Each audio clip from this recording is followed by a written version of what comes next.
Well, good morning, everybody. How are my friends doing? You guys were in here having all the fun this morning while I was fighting with my cat. She decided I didn't need any cream cheese this morning and she ate it.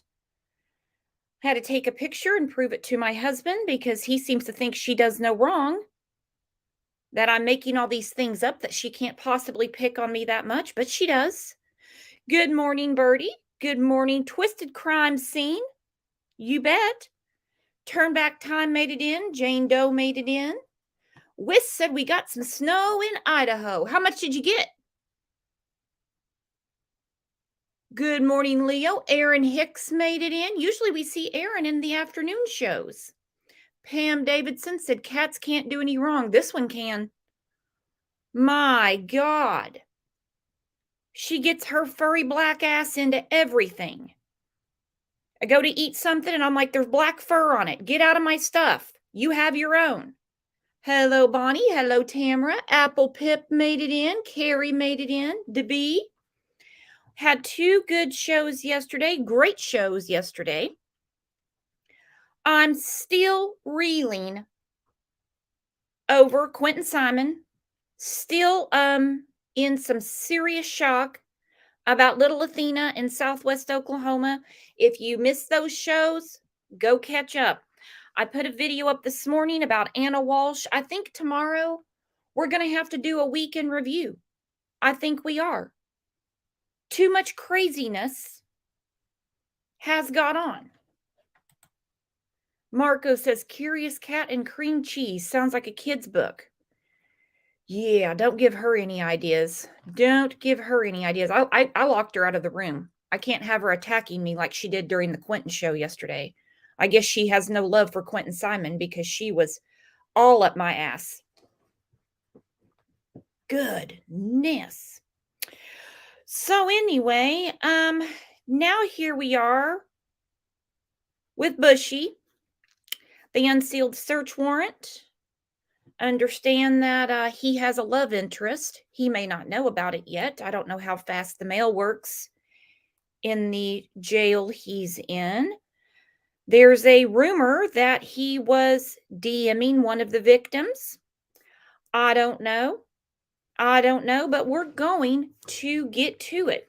Now, before I get to the comments, I did have a few comments that I'm not going to showcase today. But after the last show, when I played part of the phone call that was on, I think it's called Drunk Turkey, Dirty Turkey, that show. Anyway, very interesting phone call. We listened to part of it, and I had some comments from a few people. I don't even know these people. I didn't recognize them. I didn't recognize the names. And they said, you need to be more open-minded. These things happen all over America. They happen all over America. I don't know what the hell they're talking about. There's no quadruple murder of college students in my town at Oral Roberts University or Tulsa University. Oklahoma University, Oklahoma State. So I don't know if they're referring to that or what. Then I saw another comment, and it referred to my closed-mindedness again about cover-ups. I don't think there's a cover-up going on. We have a very detailed probable cause, and we have a suspect in the jail. We have a suspect in the pokey. I don't think there's a cover-up. Drugs, yep, drugs are in every town. Drugs are in every town.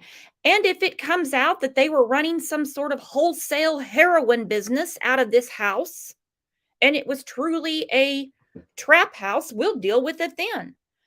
But right now, my brain cells cannot handle that type of imagination.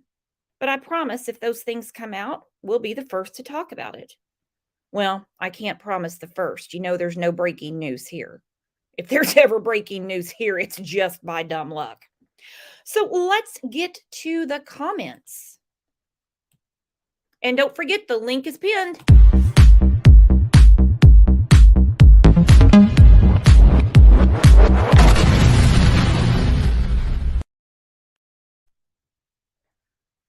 Tiffany is laughing. She said wholesale. Yeah. That's what I'm hearing. It's hard to hear with this closed mind, though. Amanda Hudson made it in. What is going on? Amanda Hudson made it to alive. All right, Denise Cohen said you were talking about things that ring a bell with you. You forgot about him cleaning his car and throwing trash in the neighbor's trash can. For real. Sus, sus, sus, sketch, sketch, sketch. What I was referring to, though, was if I'm sitting on a jury, what would make me go, that sounds like he could have done it. And I will say, cleaning his car in Pennsylvania when he had time to do it, in Washington, and making sure his trash wasn't in his parents' trash, definitely a suspect. So thank you for the reminder. Pennywise said, Brooks, did you see the search warrant? Oh, I did. Search warrants really irritate me. Let me tell you why. You're basically just looking for one page. I want to know what the hell they took out of the house, the apartment, the car, whatever. And in every case, I swear to God, they're like 50, 60, 70, 100, 150 pages long. And you only want the paragraph of the stuff they took out.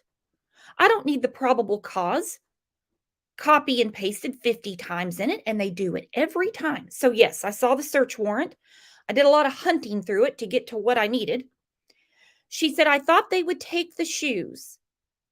She said, they said in the probable cause, they mentioned the shoes. They did. They did. Let's put that up. Right here in the probable cause, during the processing of the crime scene, investigators found a latent shoe print. This was located, I don't know what's beeping on my computer. This was located during the second processing of the crime scene by the ISP forensic team by first using a presumptive blood test and then aminoblack, a protein stain that detects the presence of cellular material.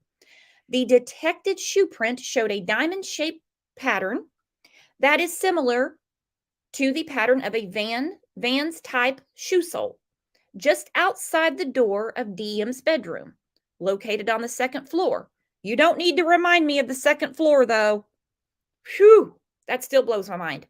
This is consistent with Dylan's statement regarding the suspect's path of travel. So yes, I did. The only thing I can think of, because we did talk about this picture, and this looks like shoes. They had this on News Nation. This does look like shoes. This could honestly be from the search they did at his house in Pennsylvania. The search warrant that was unsealed Tuesday afternoon and was all abuzz yesterday is from his apartment. Now, when News Nation put this picture up, they didn't say what the location was. Now, the media is really big about doing this. You guys remember when COVID was all the rage, right? I believe it was CNN. They put a picture up of basically mass hysteria in a grocery store in Houston. All these people in line. It just was, crazy, crazy, crazy stuff going on in this picture. This guy recognized himself in the picture, and he went on social media and said, that's me. I'm in this picture. That picture is not from any time recent. That is from a grocery store in Houston before a hurricane. So this right here, this picture on the screen could be from some other search. It could even not be this case. Or it could be the search from the house in Pennsylvania. So because it wasn't listed on the search warrant for the apartment in Washington doesn't mean he didn't wear shoes to Pennsylvania. Have a feeling he had his shoes on, drove cross country, and they took the shoes out when they got to Pennsylvania. That's the only sense I can make out of it. That's the only sense I can make out of it. Lady Luck Casino. What a shameless plug. My goodness. She said, what you mentioned and outlined on your cover can all be thrown out, but the eyewitnesses can't. Okay, let's go over what I said. This was in the thumbnail last time. Surviving roommate heard crying and saw killer. I agree. Once you put it in the probable cause that there was an eyewitness that saw him, it can't go away. What is CR up to? I can't see what like when members have an anniversary or anything like that when I'm in StreamYard, but I can see it on my phone. And I just looked over because I didn't want to look at Bushy's face anymore. And I see CR is gifting memberships. Use them wisely. Use them wisely. Let me tell you, our members' lives are a barrel of monkeys. They are so much fun, and always check the members tab on the channel. We have a lot of great discussions over there. So Lady Luck is saying everything on here except the eyewitnesses can be thrown out. Now, Bethany did not see him, but she was in the house. We don't know if she heard anything or not, so I'll say eyewitness. Okay, so it says surviving roommate heard crying and saw killer. We know who that is. Suspect's car seen leaving the area. She's saying that can be thrown out. Knife cover with suspect's DNA left at scene. She's saying that can be thrown out. They've been having a lot of talks lately about touch DNA. The experts have been weighing in. Trash from suspect's family home in PA used to match DNA at the scene. I don't know how the hell that would get thrown out. Thank you for the super sticker and supporting the channel, Stark Rottweilers. She said, Brooks, you have the best sense of humor. You crack me up so much. Adult diapers, here we come. Well, you're welcome. These people piss me off to no end. I have to keep it light. I don't know how the DNA is going to be thrown out that came from his dad in Pennsylvania. This would be above my pay grade, and I have a feeling this comment is way above Lady Luck Casino's pay grade too. Just a guess. Suspect's phone traced near victim's home 12 times before murders. I did say that wouldn't be all that suspicious to me. That the 12 times is really, to me, not a big deal. He didn't live that far away from the murder house. Suspect's phone traced to area of crime scene the morning after. That is sus to me. That is. So, but she's saying that all of this can be thrown out except the eyewitnesses. Eyewitness. Now, let me say this about the eyewitness. I'm sure you guys have followed many, many other cases. I know you have on here. I know you have on here. The eyewitness always is picked apart. The eyewitness in this case can't go away because, well, she's listed in the probable cause. So when the eyewitness gets on the stand, because Bushy has every right under the Constitution to face his accuser, so when he drags his bushy eyebrows up to the table, he has every right to face her. Don't be surprised if his defense team doesn't call into question what she was doing that night, why she waited to call 911. Did she go back to sleep? What did she do in those 8 hours? Eyewitnesses get debunked a lot, but they're not thrown out. She's still going to be there. They'll bring in other people. They'll bring up social media. Now, I have not seen her social media because she shut her social media down. Good call. Good call. I have a feeling that wasn't her idea because both her and Bethany did it. They might bring up other people to question her character. They might bring up other people to question her character. It's happened in other cases. It's happened in other cases. Thank you very much, Sunshine and Rain. Thank you very much. Love this YouTube name. The YouTube name is OJ is Innocent. I don't know if one of you funny characters is saying OJ Simpson is innocent or my cat, but neither are. Neither are innocent. But OJ is Innocent said Coffin Daffer is disappointed in the search warrant. She had a lot of great points last night. Well, I don't know where she was last night. But how can you be disappointed in the search warrant? What is there to be disappointed about? There's nothing personal about this. It's not a scavenger hunt. It's not an Easter egg hunt. It's the shit they found that can be used as evidence in his apartment. He's accused of quadruple murder. What is there to be disappointed about? Is it about the weapon not being found or the shoes? Like I said, the shoes could have been found in Pennsylvania. We haven't seen that search warrant yet. The shoes could have been found in his car. We haven't seen that search warrant yet. Nothing to be disappointed about. I'm sure there is plenty of evidence. Thank you. I do not know how to pronounce this YouTube name. ELGUAPO. I just published a 5-minute video of the timeline with all cell phone tower signals and new info included. I would love to see your reaction. I will check it out. Yes, JM, it is not an Easter egg hunt. It's not. I don't know what there's to be disappointed about. I didn't have time to go look at it. Maybe she expected them to find more stuff. Let's look at what they found. I'm just going to cut to the chase. Ooh, the chase is blurry. Let me pull it up on my phone. I'm not disappointed. My feelings aren't hurt. I'm okay over here. All right, 1 nitrate type black glove. Warning, some people are saying they only found one glove because Chris McDonough found the other one. I can't make it up. I don't know that to be true, and I really don't believe it. But anyway, so they found a glove, and they took the glove.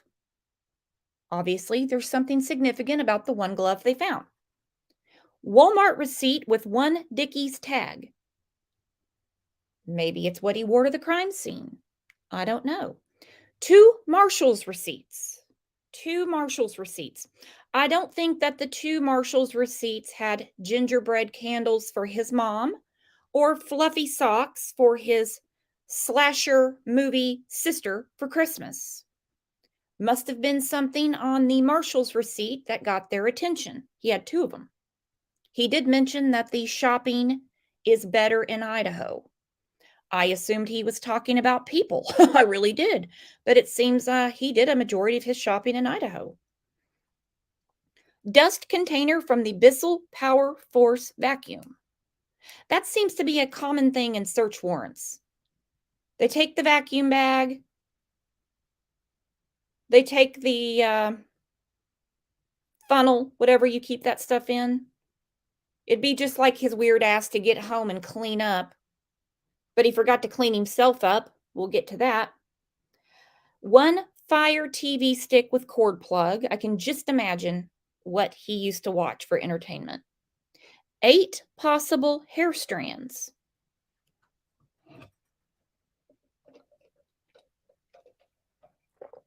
8 possible hair strands. 1 possible animal hair strand. You could probably hear it from Siberia.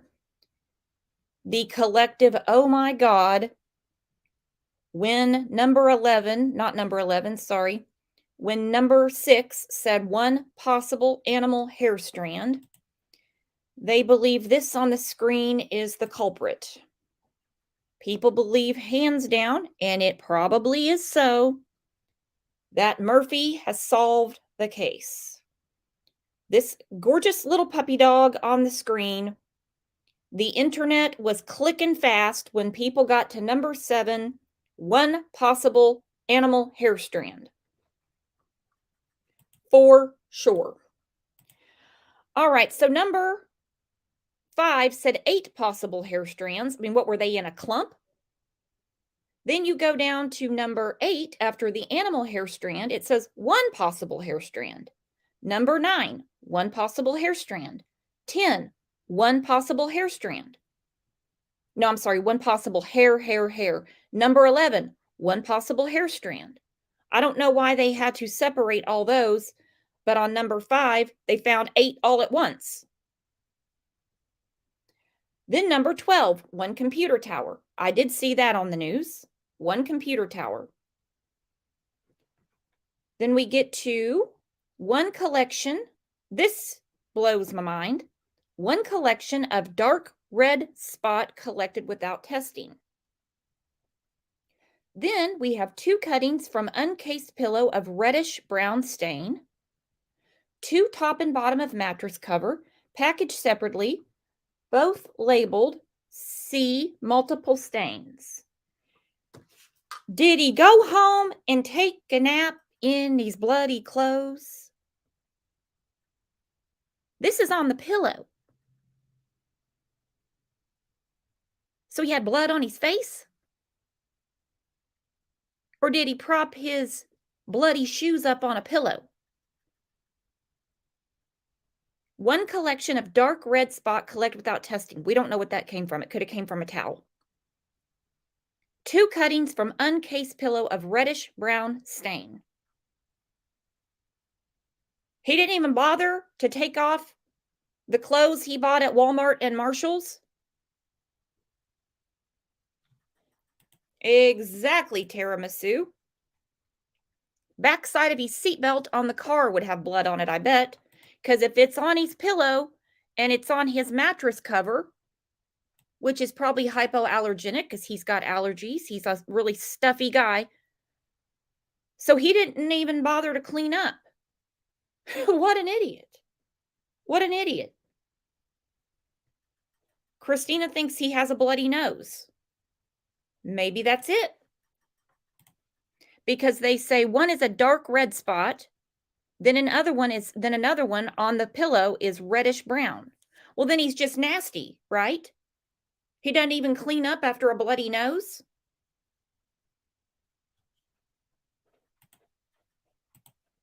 Nasty ass. Kitty Cat Mom says, I sure hope his blood is at the scene. Oh, I bet it is. I bet it is. I bet it is. For real. So let's get to the reason that they sealed this in the first place. Obviously, one hand didn't know what the other hand was doing. So while they were typing up the most insane probable cause next to Letitia Staunches I've ever seen across the border in Washington, they were preparing to seal the search warrant. They probably thought there's no way in hell they're going to release that probable cause with all of that in it, or they will probably redact it. Because read this. The basis of sealing this, the Washington State Constitution recognizes, I need to recognize my glasses and put them on my face. The Washington State Constitution recognizes that victims of crimes have rights and states that effective law enforcement depends on cooperation from victims of crimes. We spoke about this on the show a few shows back, where we heard Kaylee's sister, Kaylee's dad, the family attorney, talking about what Dylan must have gone through. She's a victim too, they said, and we discussed it, and we said they need her to testify. She's the eyewitness. She is the eyewitness. They do not want her walking into court thinking any of those family members have any sort of resentment against her.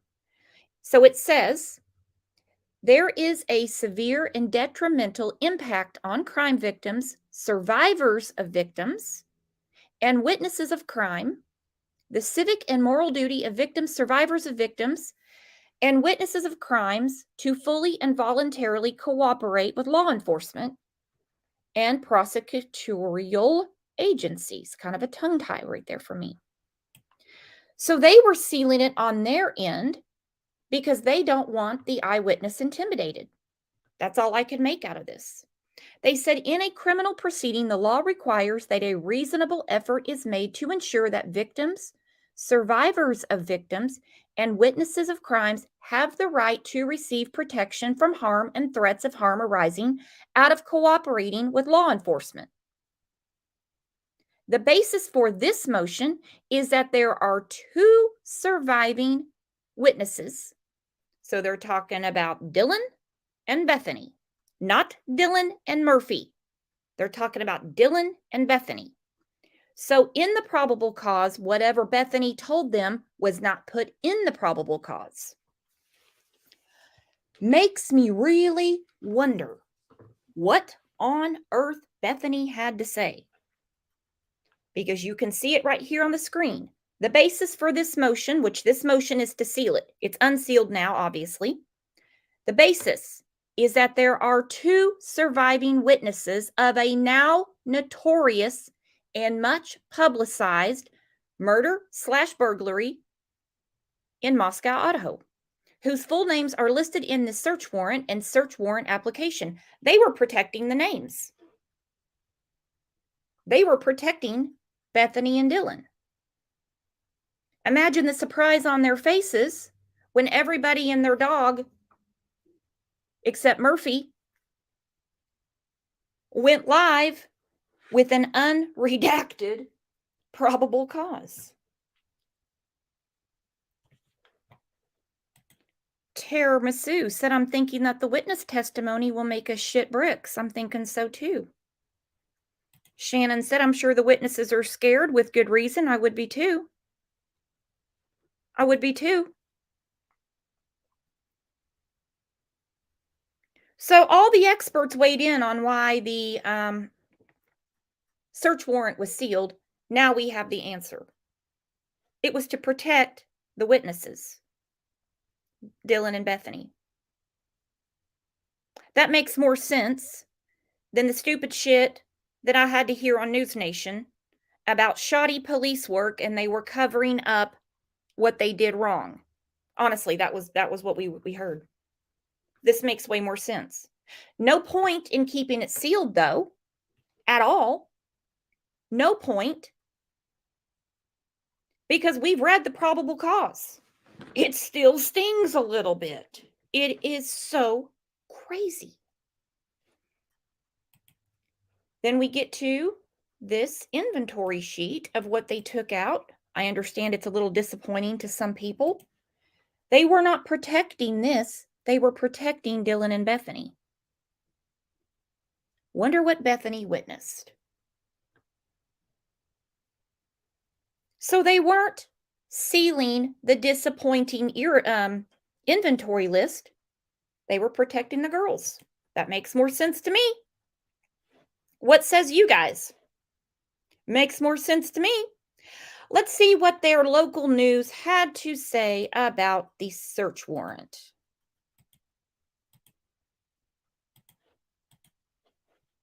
Just before we came on the air tonight, we got some... Oops, it's not their local news. This is the big news. This is NBC. Sorry about that. New details on what was found in Idaho murder suspect Brian Koberger's apartment with the search warrant just unsealed. Remember, Koberger's accused of killing those 4 college students, with police apparently finding things like a black glove, possible hair strands, 2 cuttings from an uncased pillow with a reddish-brown stain, and mattress covers with multiple stains, some of which were sent to a lab for testing. Steve Patterson joins us now. And Steve, I know that this is just sort of new into us, new into our newsroom. As you're looking through this, what else are you learning? Yeah, this is all coming out. This is an unsealed, as you mentioned, search warrant from December 30th search of Koberger's apartment. It tells us essentially 2 things, obtained, by the way, by the New York Times and released in a redacted format. Want to talk about a few things. It tells us a few things. One, it tells us what police were looking for, which was essentially any sort of strand of DNA, any possible blood evidence that they could match to the scene. And it tells us what they found, which you just listed. And I will sort of zoom into a few of these items and explain why they might be important. So hair strands, including possible human and animal hair strands. Anybody that's been following the case know that Kaylee Gonzalez had a dog. If they can match maybe some of the DNA from the hair. I knew it wouldn't take long. And like I said, odds are the animal hair probably is Murphy's. Only, I was going to say only in this case, but no, we've had some other bizarre cases. I will say this one takes the cake. Do you guys think that they only have one glove because Chris McDonough came across the other one? As I believe it was a black glove. I really hope we don't have another "if this glove doesn't fit, you must acquit" thing. Because they took the glove and he found another one. All right, Kitty, you're going to have to go out here. You are walking all over. No. Jeannie says yes. Shannon says no. Julesy, no. Do you think the animal hair belongs to Murphy? Aaron Hicks, I heard it was a police glove too. Tamara said, yep, it was black. They said that the glove that they found in his apartment was a nitrate type black glove. I don't know what kind of gloves police officers wear. Interesting. Explain why they might be important. So hair strands, including possible human and animal hair strands. Anybody that's been following the case know that Kaylee Gonzalez had a dog. If they can match maybe some of the DNA from the hair strand to the apartment, that helps bolsters the prosecution's case. Forensics on these dark red stains that were apparently found possibly on like a pillowcase and maybe a mattress. Self-explanatory. They want to match that DNA from inside the apartment to what they found in the house. Will help bolster the prosecution's case. The single black nitrate glove, more self-explanatory as well. Also, a computer tower. Nitrate glove. I've heard of nitrile gloves. Okay, Alicia, she said, I think they meant nitrile glove. I did not mean to take down Bama's comment that said he found a winter glove. He found a winter glove out by the trash can. Two totally different gloves. Does make you wonder where the other glove is. Does make you wonder where the other one is. Pam says, I'm hoping it's Murphy's hair. That would seal the deal. That wouldn't be something, according to Lady Luck, that they would throw out of court. Huh, this guy's face. I shouldn't have paused it right there. That looks horrible.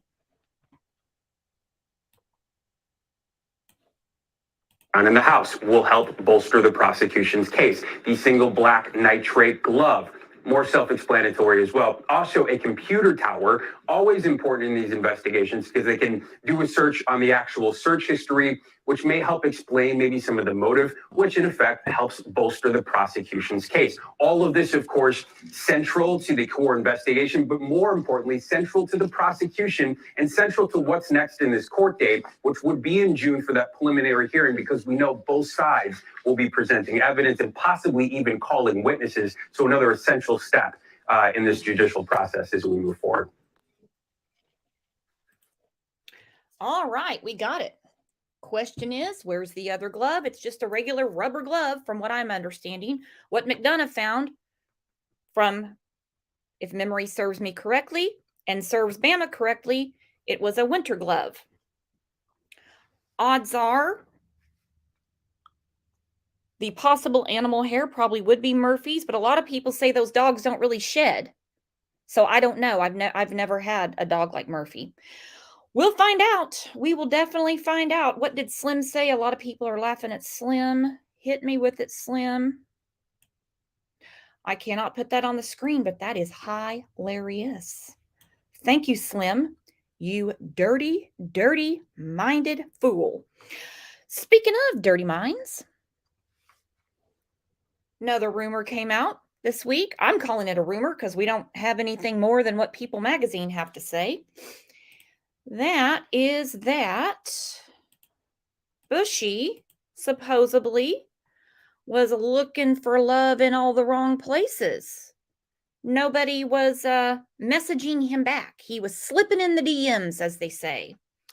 2 weeks before the slayings of 4 University of Idaho students last November, the man now accused of killing them sent a series of messages to one of the victims on Instagram.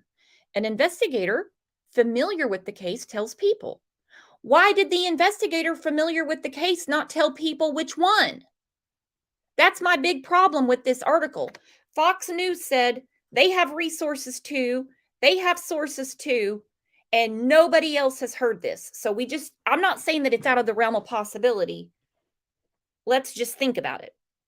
In late October, an account that authorities believe belonged to Bushy sent a greeting. Now you can just imagine what his greeting would be. Do you like to be tickled?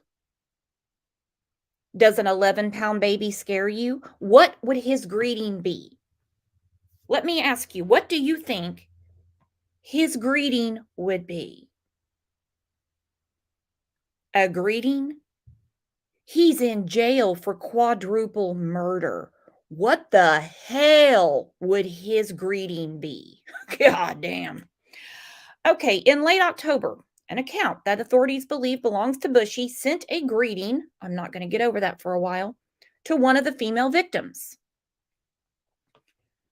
Okay, don't forget that they say Bethany and Dylan are victims in this too, because they witnessed something horrific.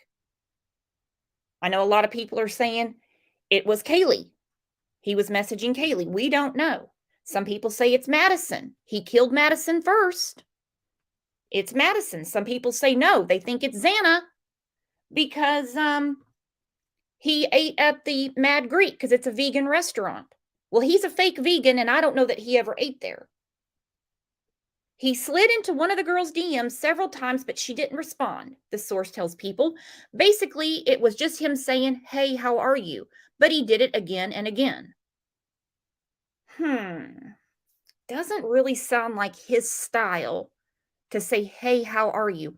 But if he did it 500 times in a row, I could see him having those type of moves. Anyway, it goes on to say, Madison, Kaylee, Xana, and Ethan were all stabbed to death in an off-campus rental home in Moscow, Idaho.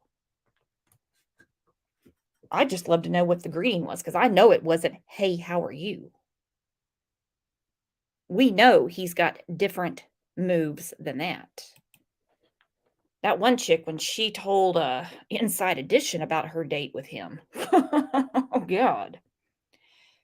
Dear God.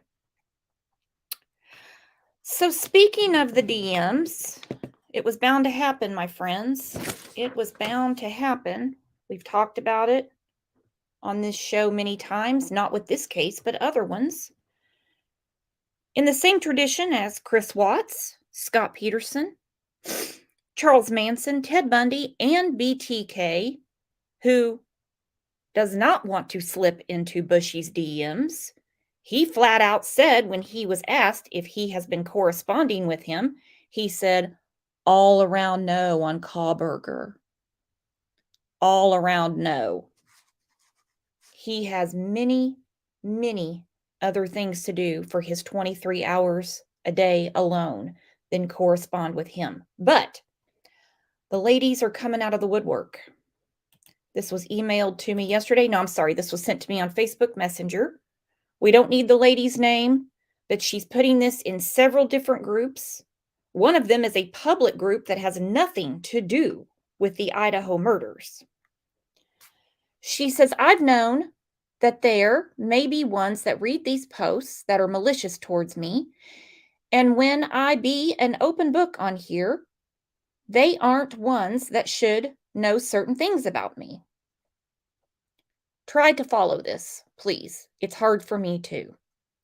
I know that it's normal that I wouldn't want certain people being bullies towards me on here, and that if I ever defend myself, it won't be right and fair if someone then tries to interfere with my life, especially when it comes to me wanting my letters and pictures to reach Brian. If they were in a position to interfere." So she's afraid that these people online are going to try to get into the middle of her corresponding with Bushy. Like I said, in the tradition of Chris Watts, Scott Peterson, Charles Manson, Ted Bundy, and there's many, many, many more. There are women that like to talk to these dudes. People will try to interfere with my life, especially when it comes to me wanting my letters and pictures to reach Brian, if they were in a position to interfere. I've not only felt lovesick over Brian, but I've been affected deeply due to my concern for him and his well-being. And I can't connect with him at this point unless I ever write him a letter, and all I can do is have faith that it'll arrive and he'll receive it. It's normal for someone not to like dealing with bullies towards them that need to be put in their place, and I can choose how I want to deal with them. And I want to choose the best way I see fit. I'm not going to let that person's comment that I deleted today, that was mean-spirited towards me, make me believe completely that only those types of people see my post, when there's no way for me to know. I never want anything I ever say on here to make anyone have it in for Brian either. Have it in for Brian? Huh. He's a suspect in a quadruple murder. Don't pick on him. Don't pick on him. With me being someone that would be deeply loyal and devoted to a man that's the object of my affection, so to speak, I deserve a man that would be worthy of that after having such an unfortunate love life. Oh, I guarantee you've had an unfortunate childhood, high school life. I have a feeling you've got a terrible daddy story if you're really wanting to reach out to him. Big time. Big time. Big time. I just saw someone said the Menendez brothers got married in jail. Yes, they did. Yes, they did. Glenjamin has a confession for us. He said him and Aline Warnos were a thing for a while. I heard Aline used to be a really nice person before she got the chair in Florida. What a beautiful thing to confess to all of us, Glenjamin. But she deserves a man that would be worthy because she's had an unfortunate love life. Some people will never know all the ways I've truly felt about Brian that show genuine care and concern, as well as how I had the romantic feelings for him. I shouldn't ever have to refrain from defending myself against someone when necessary, because they would then have someone I care about harmed or interfere in unjust ways. Although I would refrain if it meant my loved one's safety. Your loved one's safety? How about yours, you idiot? He hasn't been convicted yet. What if he somehow gets out of jail? You idiot. Do you want to be tickled in a bad way?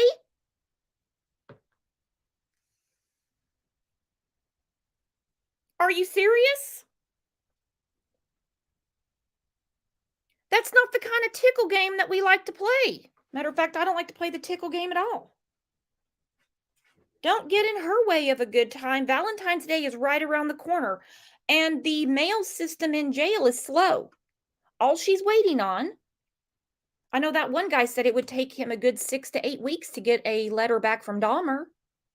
What if it's slower in Idaho and she doesn't get her Valentine reply until St. Patrick's Day? Don't mess with that. You've got to be kidding me. Seema said she must be sick in the mind. Lovesick. She's lovesick for the tickle monster. She's lovesick. She's lovesick. And I'm not finding it out of the realm of possibility that somebody might not.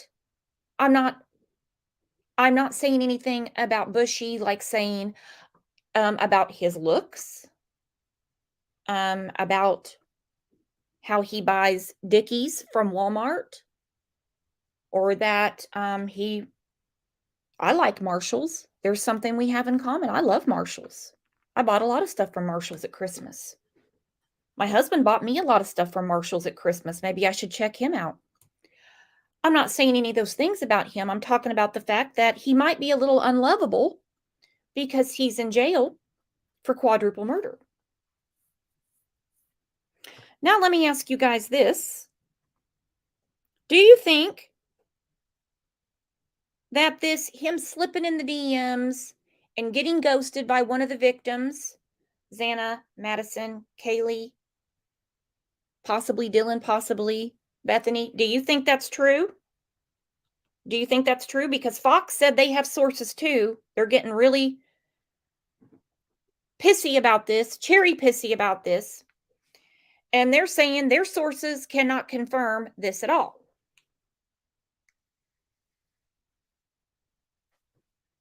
There was a story told by Kaylee's mom that Kaylee went on a date with a guy. I can't imagine it being him.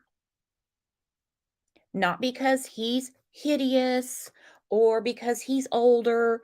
It's just the moves, okay? It's just the moves. And that this guy said, "Make me a quesadilla, bitch." So he went from, "I'm going to tickle you to see if you pee," to "Get in that kitchen and whip me up a quesadilla, bitch." I don't know.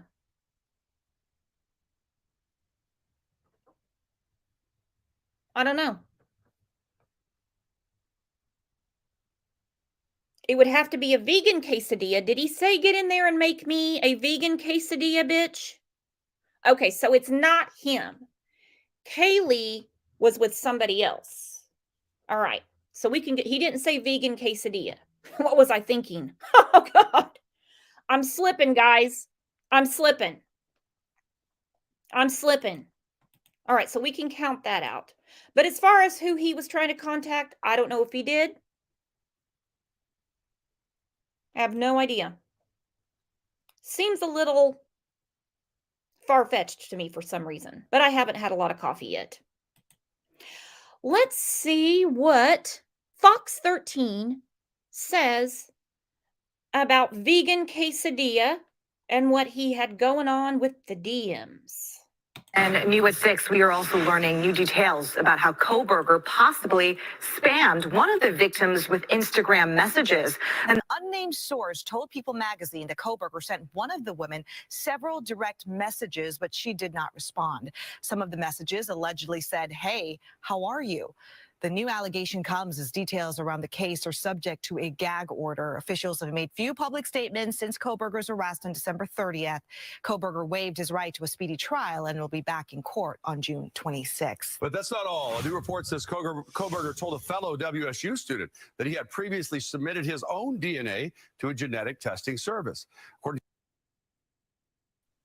Okay, more than the quesadilla, the vegan quesadilla, and the DMs, and this lunatic trying to correspond with him in jail, I am really interested in this.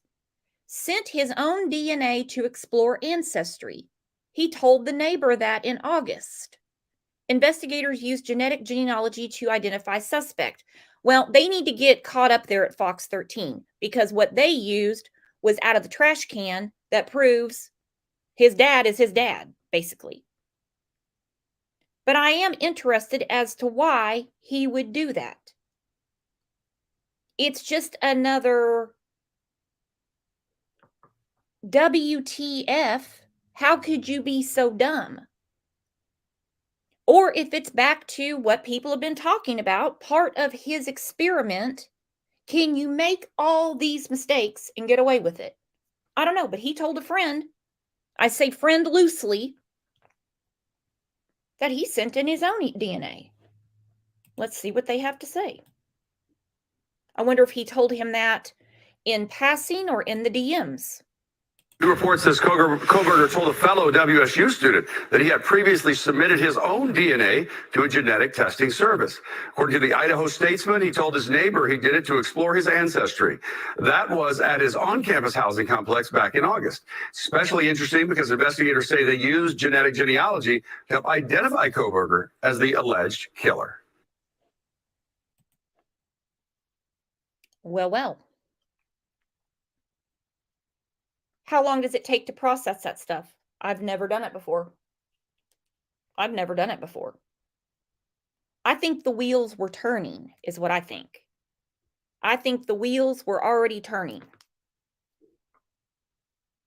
He was looking for reactions. I think there's a lot of lying going on. I think there's a lot of rumors going around.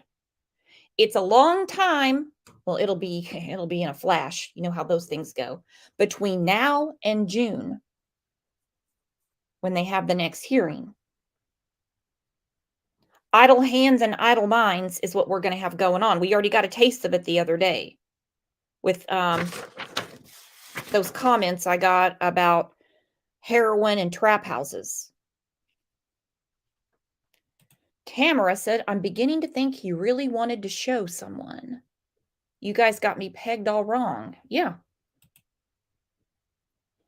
Peas in a Pod said 6 weeks. So if he did this in August, obviously, he would be in the pool, right? He would be in the pool if he checked the box saying he would put it in the pool. Now, are people getting letters saying you're related to Bushy? I'm afraid to check my mail today. Well, I have never done that before, so I wouldn't get anything. JM said it takes 2 or 3 months. Well, okay. Assuming they're short-staffed like everybody else, that could be 4 or 5. Very interesting. Could you imagine checking your mail and you find out that you're a relative of Bushy's?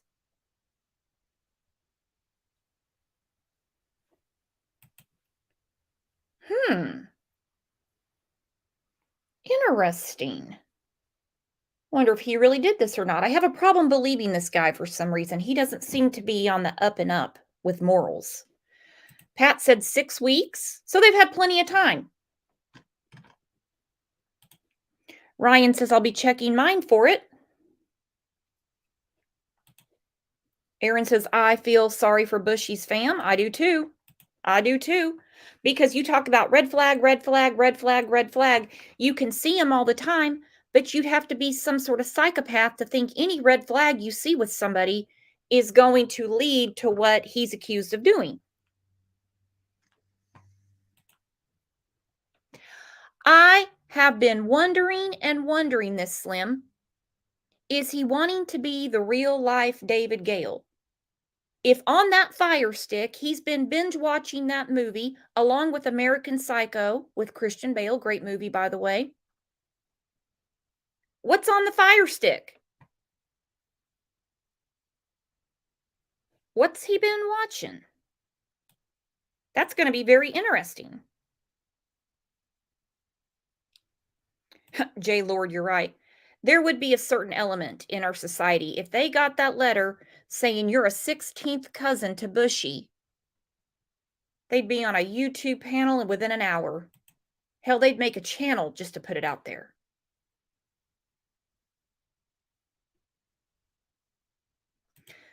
Jeannie says, I mean, what the hell does a quadruple murder in a death penalty state? That's another thing. He knows the difference between life in prison and the death penalty, right? He would have to know. I'm sure they covered that in his schooling.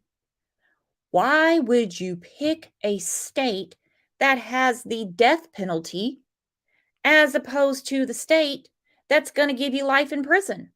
Not only that, but you also picked a state that doesn't recognize, they don't have an insanity plea, whereas Washington, I believe, does.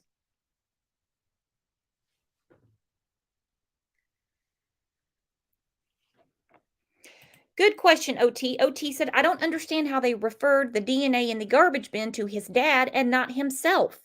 What was he doing with his own trash? Where was he putting his trash? There would have to be something in that trash, whether it be a Kleenex from his bloody nose. He washes his hands. He does other things. How did they not find his DNA in the trash? What was he doing with his own trash? What was he doing with his own trash?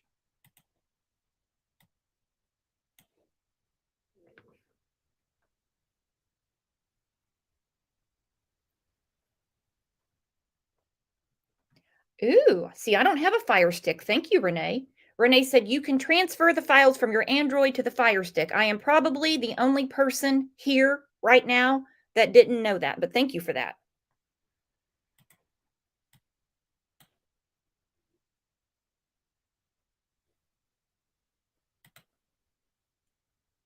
Good point, Tiramisu. Tiramisu said dump it elsewhere. That's what I'm saying. Where did he put his trash? The FBI were pretending to be trash men, from what I understand. They got his dad's DNA. You can't tell me that there wasn't anything in that trash he hadn't eaten out off of, drank out of, wiped his hands on, his hair in. They got all this hair out of his apartment. Where's the hair? Very, very weird. Very weird. Very weird.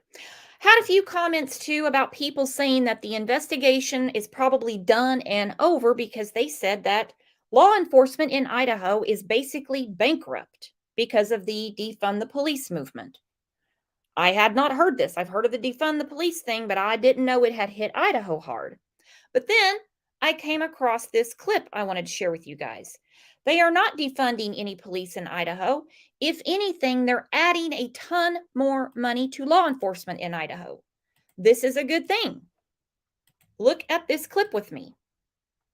You know, one of the several pillars put forth by Governor Brad Little in his State of the State address, and one of the keys to a successful society, that'd be public safety. Looking into Governor Little's proposed budget, you can see a large focus of his public safety agenda is to refund police, not defund, but refund police, actually provide more funding to police departments. We've talked about the law enforcement labor shortage and how it's impacted service throughout the Treasure Valley. And if the complicated equation involves wages over the cost of living plus the cost of training and equipment, well, then the solution is more money. And the benefiting agencies say Governor Little is right about that. Here's Andrew Bartline. The hardest days often teach the most. Mall shooting that occurred at the Boise Mall in October of 2021, we recognized immediately that we didn't have some of the equipment that we needed. Idaho State Police Lieutenant Colonel Bill Gardner puts what he learns on a list. One of those is a ballistic tactical vest that our trooper could hurry up and throw on and then run in. Because these hard days are becoming more common. The many protests that our troopers responded to at the Capitol building and different areas throughout the state, our troopers are not issued a chest protector or riot gear of any kind. It's an issue Governor Brad Little is now trying to resolve with his proposed budget. He aims to spend $200,000 per ISP trooper for safety equipment. We recognized quickly that our troopers were at a disadvantage in regards to that. When we brought that to their attention, the governor's office was very quick to recognize that this is a need that every state trooper needs to have as they do their job. But people to do the job are needed too. To strengthen recruitment and retention, the governor plans to increase ISP trooper pay by 10%. Oh, it's massive. Just so that ISP can try to stay competitive with the other agencies that are also trying to hire police officers. It's the same pool of people that we're all trying to find. But for most agencies, that pool of candidates can be stagnant. We canceled some academies and basically everything that we could do in order to reduce costs over the course of the fiscal year. Post Administrator Brad Johnson says his division is responsible for training most Idaho law enforcement agencies. Training is one of our primary missions, and we take that very seriously. And when we're unable to do that in the manner that we should, nobody enjoys that. Including the governor's office. With that additional revenue, it'll be sufficient to meet our training needs through the next 18 months. The proposed budget aims to give Post more than $1 million. The funds are intended to balance an uneven budget through a period of high inflation rates. It's a significant cost for us, and when those costs double or go up 30 to 35%, that's something that we simply can't absorb. The added funds would increase Post's budget by roughly 10%. Hopefully the legislature will approve it and we can continue on with our mission. Because on the hardest days, You definitely have to be somebody who can adapt to change. agencies, including ISP, need their people in the best position. Idaho has always been very, very supportive of law enforcement. And so that's one of the things personally I'm grateful for. Now, when that ISP trooper we spoke with started at ISP 25 years ago, he said 1,000 applicants were looking for jobs at any given time at ISP. That figure's now between 100 to 200. Fewer people want to be troopers than before, despite a growing need in a growing state. And there is some nuance here, Brian, with these funds as well. $1 million going toward post. That's going to be split over 2 fiscal years. So the rest of this fiscal year and then the upcoming fiscal year. And we kind of break down that nuance on our website at ktvb.com. So we'll kind of explain exactly what that money means exactly and how it's divided up. Okay. So it means it's going to take a long time to get to them. Government works very, very slow. Pay them and train them. Pay them and train them. Nobody works for nothing. Especially a dangerous job like that. So we can put that to rest. This case is not a cover-up. The police are not framing Bushy. You've got too many eyes on Moscow, Idaho. Way too many eyes on Moscow, Idaho. In the search warrant, when they were pleading their case to keep it sealed, which we know now was to protect Dylan and Bethany, they just didn't know in Idaho they weren't going to protect Dylan and Bethany. They put it all out there. But they mentioned that this case is not, there's a difference between high profile, a case that everybody's talking about in a certain area. Then you have the way they describe this case, notorious. This is a notorious case. This is a case that's going to be brought up again and again and again and again. Anything that happens, particularly on a college campus, they're going to refer back to Bushy. He has done what I think he set out to do. He made a name for himself. Even though BTK won't talk to him. But there is this one lady trying to get a hold of him. So, I guess for now it's kind of a win-win for him until he gets to trial. I still think they have plenty, just in the probable cause, to make a few eyebrows. I hope they're not too bushy. I don't want him to think he's looking in a mirror when he's staring at the jury. Raise, for sure. All right, guys. Well, thanks for piling in here. That's all I've got. That's all I've got. We've gotten that stuff out of the way. I certainly was not disappointed with the search warrant. I thought it was pretty damn thorough, considering the guy had packed up all his stuff. Well, the stuff that he needs. He probably packed pretty heavily because he planned to be in Pennsylvania for roughly a month for the Christmas holiday. He would just be getting back to school this week, had Moscow, Idaho not messed up his Christmas plans. So you guys have a great rest of your day, and I will see you back here tomorrow at 9 a.m. Central. As always, you guys are the best chat and the best community on YouTube, hands down. I wouldn't go any further than this channel. That's just me.